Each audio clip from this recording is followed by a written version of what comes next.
porque ellos no atienden a la población.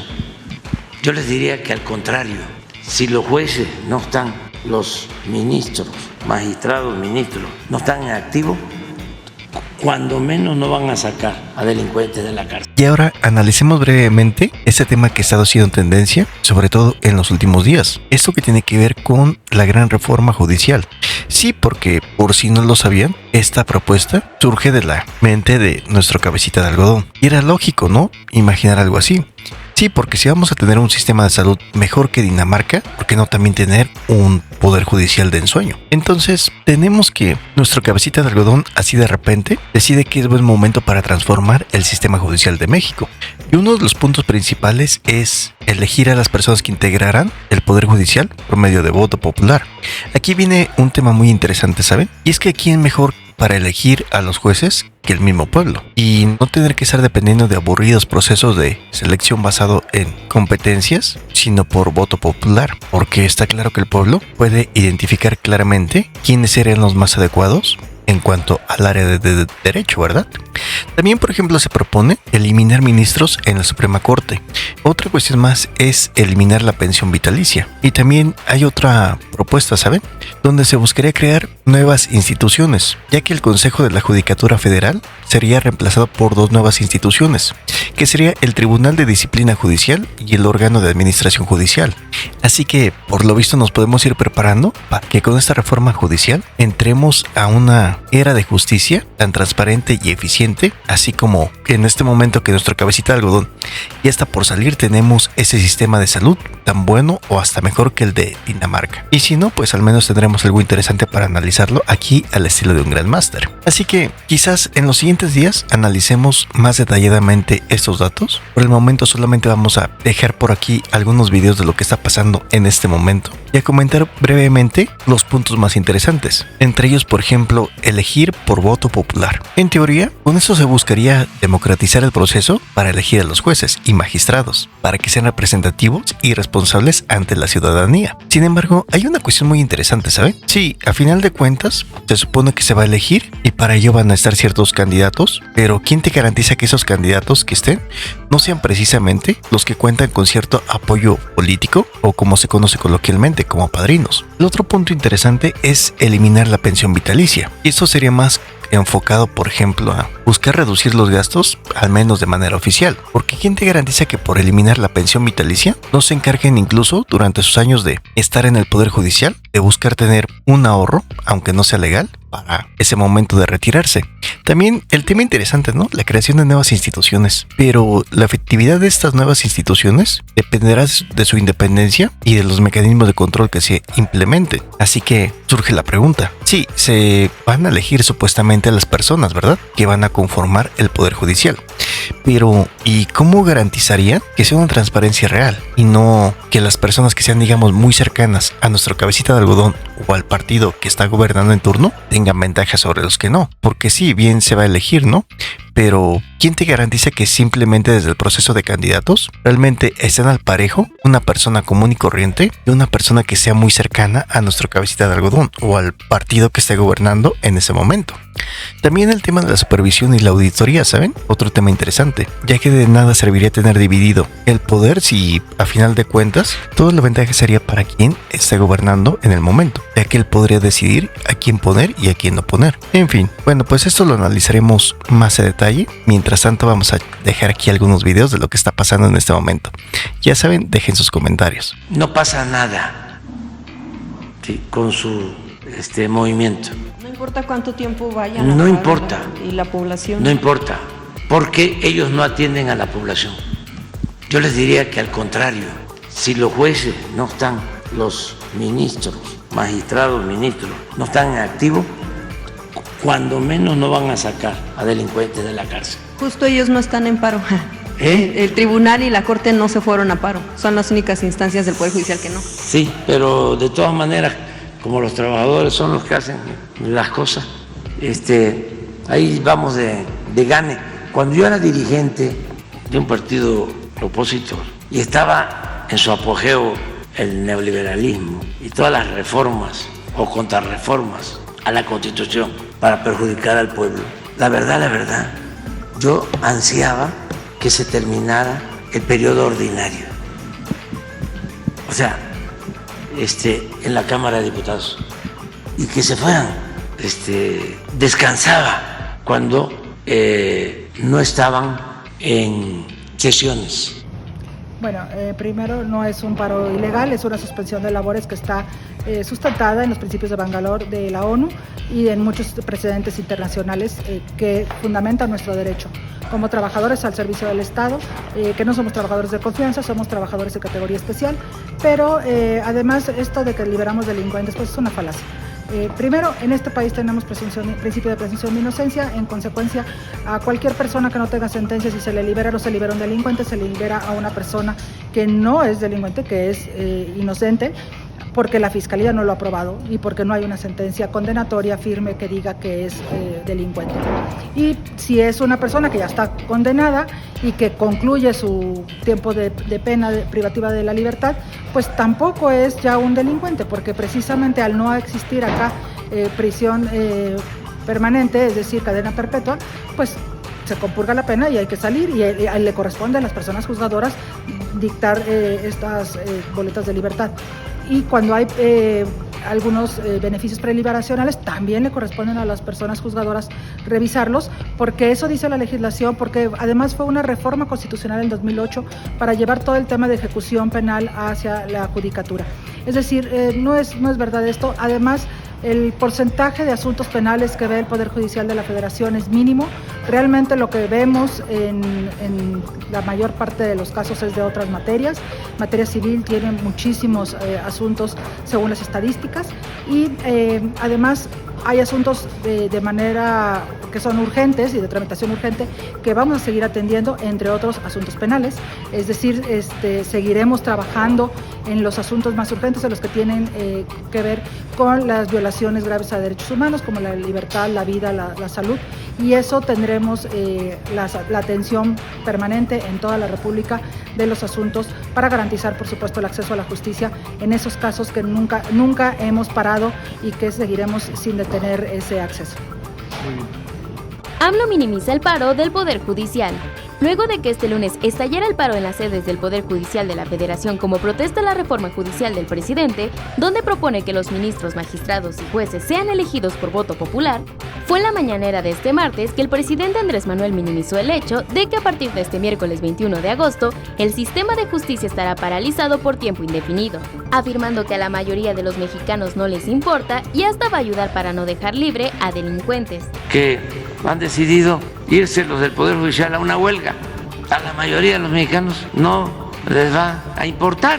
Yo les diría con toda franqueza y también respeto, de que hasta nos va a ayudar a que si no están los jueces, no están magistrados, no están ministros en activos, tenemos cuando menos la garantía de que no van a dejar libres a delincuentes del crimen organizado, y como no van a estar trabajando los juzgados, tampoco va a haber libertad para delincuentes de cuello blanco. ¿Pero tú qué opinas?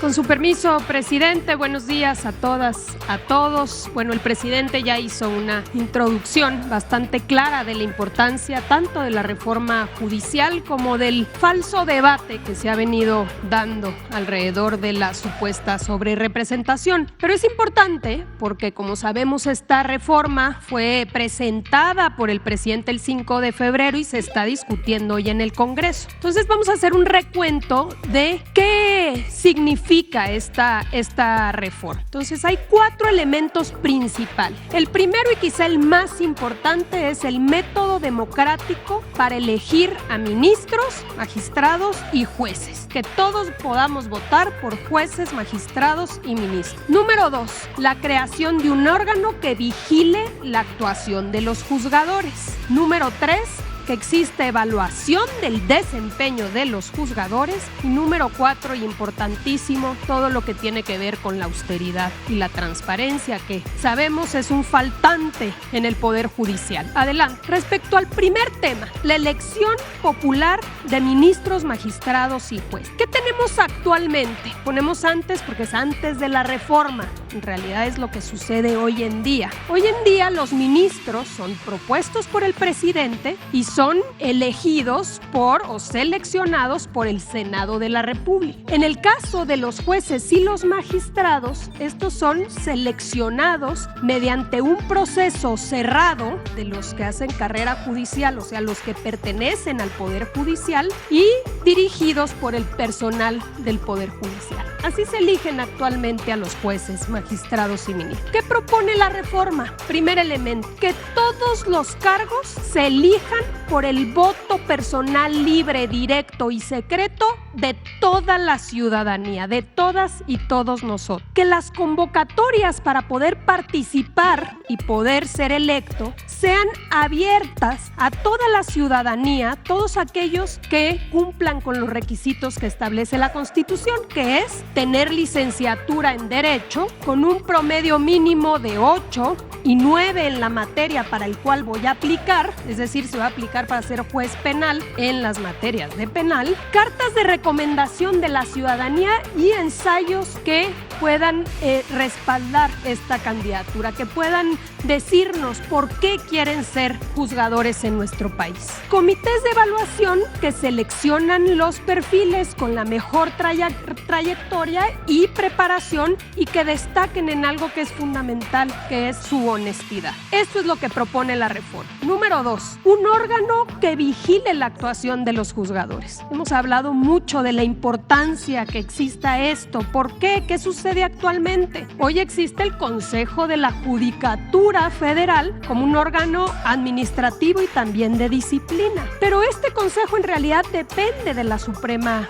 Corte de Justicia. La presidenta de la Suprema Corte a su vez preside el Consejo de la Judicatura, entonces es integrado por los mismos miembros del Poder Judicial, es juez y parte en esta vigilancia. Facultades muy acotadas, porque por esta supuesta libertad de jurisdicción, en realidad es que no se puede entrar a evaluar las resoluciones de los juzgadores, no pueden ser cuestionadas ni revisadas. Entonces hay sanciones mínimas y excepcionales. ¿Qué plantea la reforma? La reforma plantea la creación de un tribunal de disciplina judicial como una autoridad independiente a la Suprema Corte, integrado por magistrados electos por voto popular. Facultades amplias para este tribunal para poder investigar la actuación de cualquier juzgador, incluyendo que sus resoluciones estén apegadas a derecho. Va a recibir quejas de la ciudadanía, quejas de posible corrupción, quejas de parcialidad y va a evaluar e investigar a los juzgadores y puede sancionar, incluyendo la sustitución, la suspensión o la destitución cuando se demuestren fallas graves. Adelante. Por el otro lado, una evaluación del desempeño, cómo funciona con los funcionarios públicos. ¿Qué pasa actualmente? Una vez ratificados, los jueces y magistrados son inamovibles hasta su jubilación o su muerte. Los jueces y los magistrados no tienen en realidad la obligación de someterse a evaluaciones periódicas, entonces no existen consecuencias, por ejemplo, de algo que también aquí hemos hablado, de excederse en los plazos máximos que establece la ley para resolver un asunto. ¿Qué acaba pasando? Que se mete un asunto en el cajón y se puede dejar ahí meses o hasta años sin resolverse. ¿Qué se está planteando actualmente? De entrada, que cada 9 años los jueces y los magistrados vuelvan a la boleta. El pueblo de México nuevamente va a decidir si han desempeñado bien su trabajo y por ello si los ratifica o no mediante el voto popular. Los jueces y magistrados electos van a ser evaluados durante su primer año en su encargo y si se detecta que hay alguna problemática pueden ser suspendidos o destituidos. Y finalmente, algo muy importante, la obligación de dar aviso y justificar demoras procesales, pero el Tribunal de Disciplina puede detectar que hubo o que está habiendo dilación en la resolución de un proceso y sancionar a estos juzgados. Adelante. Y finalmente, un elemento también importantísimo. Actualmente, a pesar de que la Constitución dice que nadie puede ganar más que el presidente, presidente, sabemos que las ministras y los ministros ganan sueldos elevadísimos por encima de lo que establece la Constitución y por encima, por supuesto, de lo que gana el presidente. Los ministros también reciben una pensión vitalicia y finalmente existen estos famosos fideicomisos y fondos que han sido utilizados de manera discrecional. En ese sentido, la reforma al Poder Judicial, nuevamente, de manera clara para que no haya ningún tipo de interpretación, establece que el sueldo máximo es la remuneración del presidente. Nadie del Poder Judicial puede ganar más que el presidente. Se eliminan los saberes de retiro y los privilegios al concluirse los cargos y se eliminan los fideicomisos. Estos deberán reintegrarse a la hacienda pública y, por cierto, también la reforma establece que parte de estos fideicomisos serán los que van a ayudar a implementar la reforma, es decir, la elección que habremos de vivir si esto se aprueba. Adelante. Finalmente, ¿cómo será ese proceso electoral si esta reforma se aprueba? La renovación a los cargos al Poder Judicial será en 2 etapas. Se ha escuchado y ustedes saben que ha habido una serie de foros y una de las demandas era que fuera progresiva. Bueno, la propuesta es que sea en 2 etapas. La primera etapa, la primera elección, será el 1 de junio del próximo año, 1 de junio de 2025, y lo que establece la propuesta es que se elija a toda la Suprema Corte de Justicia de la Nación, a todo el Tribunal de Disciplina, este nuevo tribunal, los miembros, a las 2 vacantes del Tribunal Electoral y a la mitad de jueces y la mitad de magistradas y magistrados. Los comités de evaluación van a verificar, es decir, la ciudadanía se va a inscribir, cada poder va a tener su comité evaluador y una vez que identifique que se pasa con, digamos, se tiene todos los requisitos, los aspirantes van a hacer una selección y luego va a haber una insaculación, una tómbola, digamos, y ahí van a salir 3 candidatos por cargo para ministros, magistrados electorales y tribunales de disciplina y 2 para el caso de magistrados y jueces. Adelante. Una vez que haya esta selección, viene el gran día, que es la elección popular. Todos vamos a salir a las urnas y vamos a votar por los jueces, los magistrados y los ministros. ¿Y cómo establece la propuesta que se haga? Bueno, vamos a recibir una boleta, este es un ejemplo, y vamos a votar por 5 mujeres, 5 hombres, para el caso de jueces, para el caso de magistrados, para el caso de ministros, habremos de votar por 9 ministros, 5 mujeres y 4 hombres, y para el Tribunal de Disciplina por 5. Vamos a ver aquí al reverso de la boleta cuáles son los nombres de los que se están postulando y cada una y uno de nosotros vamos a poder votar. Adelante. El INE será el responsable de organizar, de supervisar y de fiscalizar la elección. Va a haber un periodo, según la propuesta, de 2 meses de campaña donde no se permite el financiamiento público ni privado, pero sí va a haber tiempos en radio y televisión y va a haber debates para que la ciudadanía pueda conocer quiénes son los que se están postulando para ser nuestros jueces, magistrados y ministros y quiénes van a resultar electos, quienes obtengan más número de votos. Ocuparán los cargos las personas más votadas, alternando la asignación entre hombres y mujeres para garantizar la paridad. Vamos a tener, de aprobarse esta reforma, un poder judicial paritario, mitad mujeres y mitad hombres. En caso de la ausencia de alguno de estos, por prelación va a ocupar quien haya obtenido más votos y finalmente la segunda elección, la segunda mitad de jueces y magistrados habrán de votarse en la elección intermedia de 2023. Entonces va a ser en 2 etapas, la primera el próximo año, 1 de junio, y la segunda para concluir con la renovación de todo el Poder Judicial en 2027 para el resto de magistrados y ministros. Quiere decir que es poner el elemento fundamental de un proceso democrático de elección de la ciudadanía para elegir al Poder Judicial. Son 11:54 y no hemos recibido ninguna llamada invitándonos al diálogo. Muy buenas noches, estimados compañeros juzgadores, compañeros trabajadores, representantes de los medios de comunicación, Gracias por su presencia en estas horas de la noche. Ciudadanas y ciudadanos de la República, hoy nos reunimos en un momento crucial para el futuro de nuestra nación. Estoy aquí no solo como jueza, sino como una defensora inquebrantable de los principios fundamentales que sostienen nuestra República: la independencia judicial, la división de poderes y la protección de los derechos humanos. Nos encontramos en un punto de inflexión. Una reforma legislativa promovida por el presidente de la República y tramitada por una mayoría parlamentaria, la cual amenaza con socavar los pilares mismos sobre los cuales se asienta nuestro Estado de Derecho. Este intento de concentración del poder en una sola persona no solo es una afrenta directa a la independencia, sino también un golpe mortal a la democracia que tantos, antes que nosotros, lucharon por establecer y proteger. La historia nos ha enseñado que cuando el poder se concentra en manos de unos pocos, la justicia se convierte en un instrumento de opresión y los derechos de los ciudadanos quedan relegados al capricho de quienes ostentan el poder. Esta reforma, que bajo el velo de una supuesta modernización del Poder Judicial busca centralizar el poder, pone en peligro no solo la independencia de los jueces, sino también el bienestar de nuestra sociedad en su conjunto. Como custodios de la ley, es nuestra responsabilidad levantarnos contra cualquier intento de someter la justicia a los intereses políticos.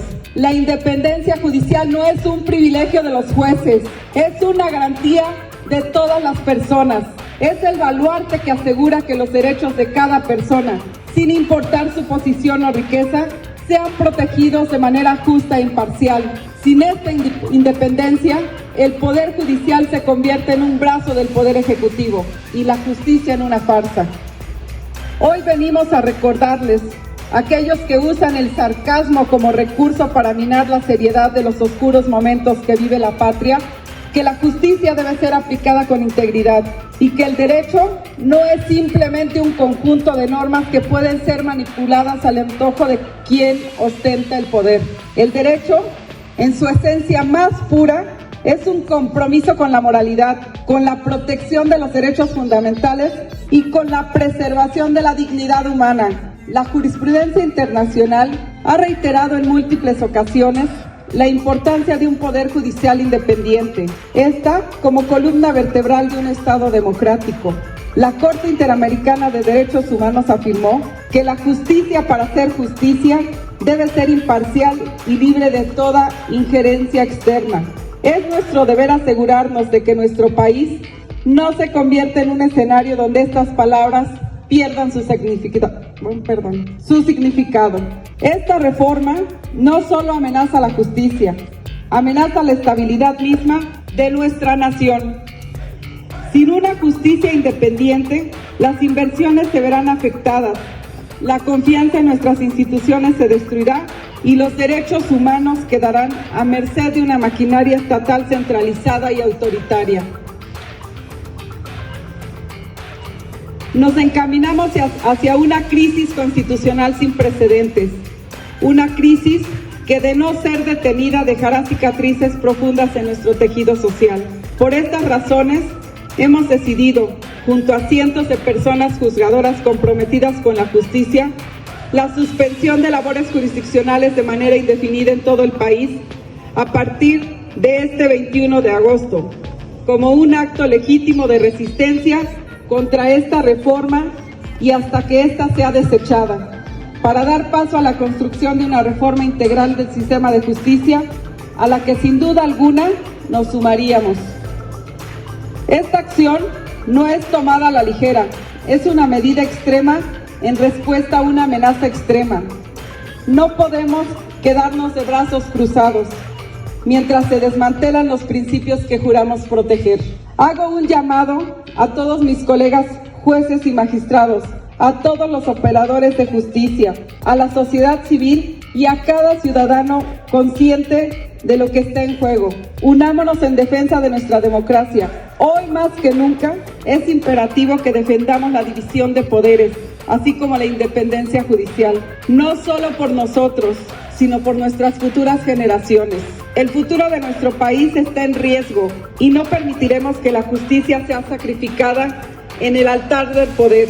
Como jueces, nuestra lealtad es y siempre será con la justicia, con la verdad y con los derechos inalienables de todos los ciudadanos, de nuestro pueblo entero. Es nuestro deber, es nuestra responsabilidad y es nuestra lucha. Que este sea un momento de reflexión, pero también de acción. Que nuestra voz se escuche alta y clara. La justicia no se vende, no se doblega y no se silencia. En nombre de la justicia, en nombre de la libertad, nos levantamos hoy y siempre. Muchísimas gracias y gracias por estar aquí.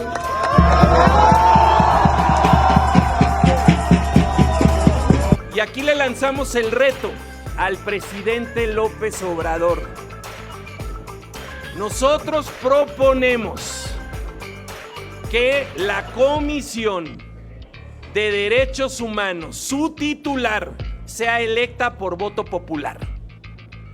Que el defensor o la defensora de los derechos humanos sea electa por voto popular de todas y todos los mexicanos. ¿Cómo por qué?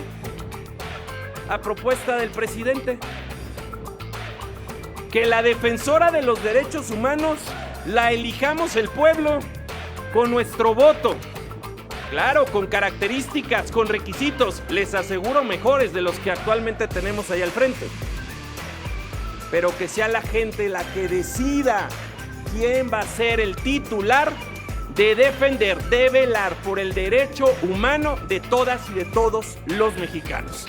Esperemos que el presidente, que la presidenta electa acepten este reto y que le dejen el derecho a la gente de elegir quién va a velar por la defensa del derecho humano. Y acuérdense que es el derecho humano frente a un acto de gobierno arbitrario. Que no le saque el presidente, que no le saque la presidenta electa, que hayan derechos humanos a alguien que no controlen. Esperemos acepten nuestra propuesta. Los jueces extienden certificados de impunidad a los delincuentes disfrazados de amparos. Otro aspecto son los excesivos sueldos de más de 400,000 pesos mensuales, compensaciones y gastos onerosos. Por ejemplo, en el presupuesto 2023 de la Suprema Corte de Justicia de la Nación existe una partida de 90 millones de pesos para anteojos. Qué caros, pero eso es lo que piden. Luego piden para 2 fiestas, una para el Día de la Madre, 24 millones de pesos, y otra para el Día del Padre, que son 26 millones de pesos al año, Y además, 1,177 millones para pagos de riesgo. Esto ya lo hemos expuesto varias veces, estos pagos de riesgo no sabemos de dónde salen, pero son un gasto que son muy pocas personas en el Poder Judicial tienen acceso a ella. Pero ahí no acaba. Además, les pagamos la ropita, porque la Corte pidió 235 millones de pesos para vestuario, 900 millones de pesos para traslados y 282 millones de pesos para escoltas. La reforma que propone el presidente Andrés Manuel López Obrador evita la corrupción y el nepotismo al impedir que se hereden los puestos familiares y amigos, como eso sí ocurre ahora y que en sexenios pasados fingían demencia. Por eso es muy interesante compartir el fragmento donde el exministro Arturo Saldívar afirmó que la Suprema Corte se convirtió en un instrumento de la oligarquía. Este es el ambiente de diálogo y debate sobre la reforma. Hoy 21 de agosto de 2024, el Poder Judicial Federal cierra sus puertas por primera vez en la historia. ¿En qué les afecta si el pueblo elige? Si son realmente demócratas, si realmente quieren que vivamos en un auténtico Estado de Derecho. ¿En qué afecta que se utilice un método democrático para limpiar, en este caso al Poder Judicial, de corrupción? Y que sea el pueblo el que elija a los jueces, a los magistrados, a los ministros. Ellos deberían de estar apoyando eso. ¿Por qué están en contra de la reforma al Poder Judicial? Estamos inconformes porque es una aberración lo que quieren hacer. de escoger a los jueces por voto popular. Porque el pueblo no tiene la menor idea de lo que se trata. Ni siquiera son ciudadanos que trabajen, que aporten, que nada. ¿A qué se refieren con que Lenia Batres miente?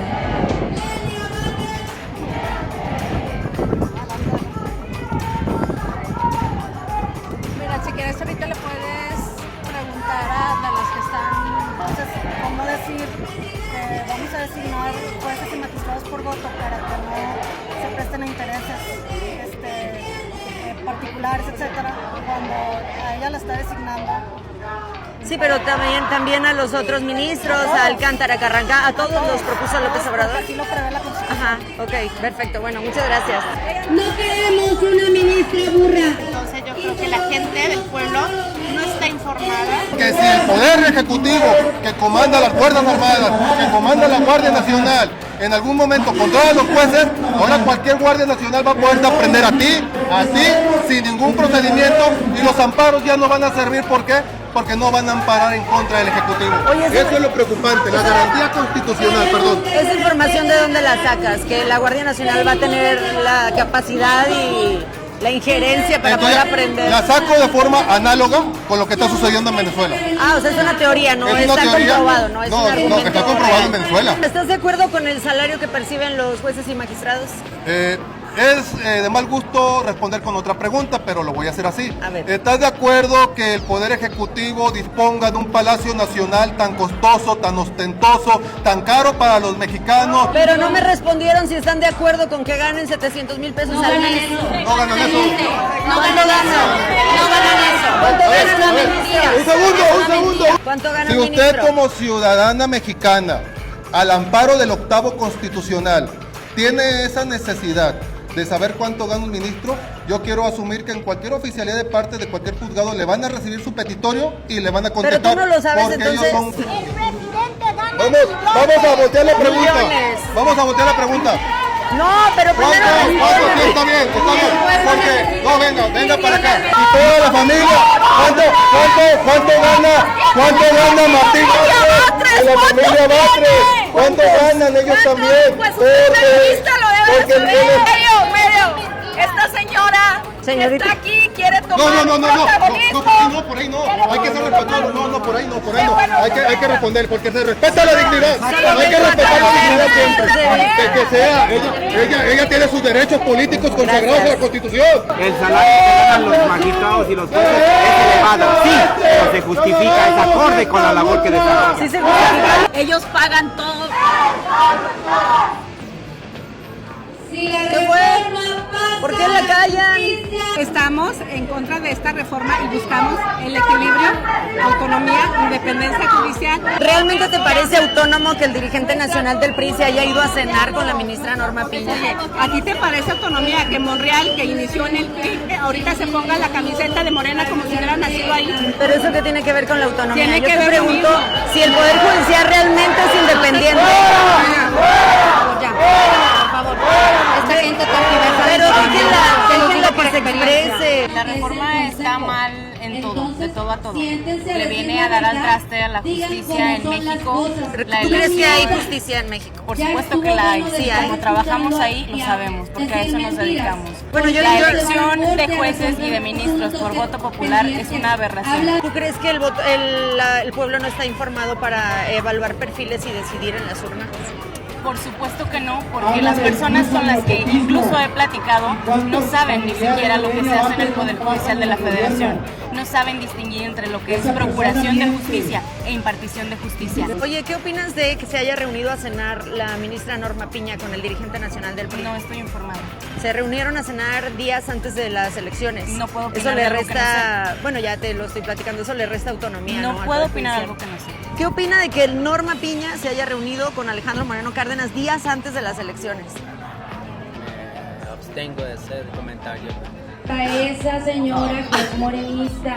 ¿Por qué? van a tergiversar las cosas. No, no vamos a tergiversar nada.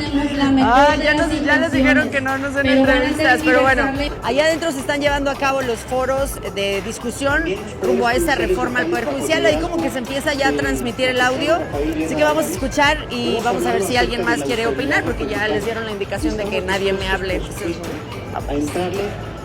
me preguntan si es necesaria la reforma judicial. Estoy aquí con Malena.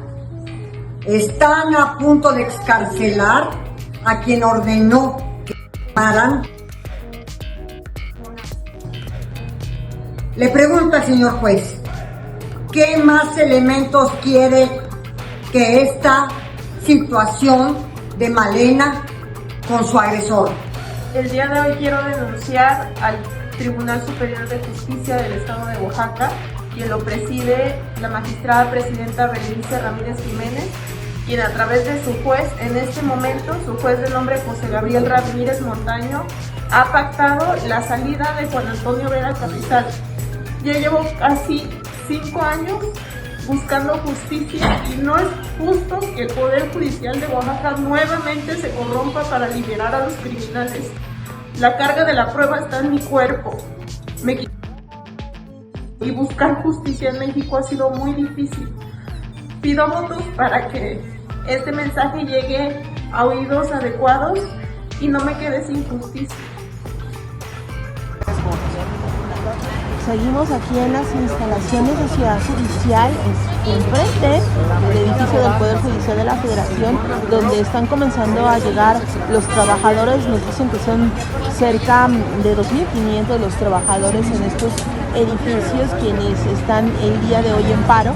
Y no es que no vayan a venir, van a venir, se están poniendo unas camisetas donde están manifestando los motivos de su protesta, están aquí formados porque están organizándose, están dispuestos unos toldos y también pusieron aquí unas sillas, muchos están llegando con sillas, con comida, podemos ver, vamos a acercarnos un poquito acá, están instalándose con sillas, la idea es que van a llenar toda esta plaza, aquí van a estar miles de personas porque el paro va a ser aquí con presencia.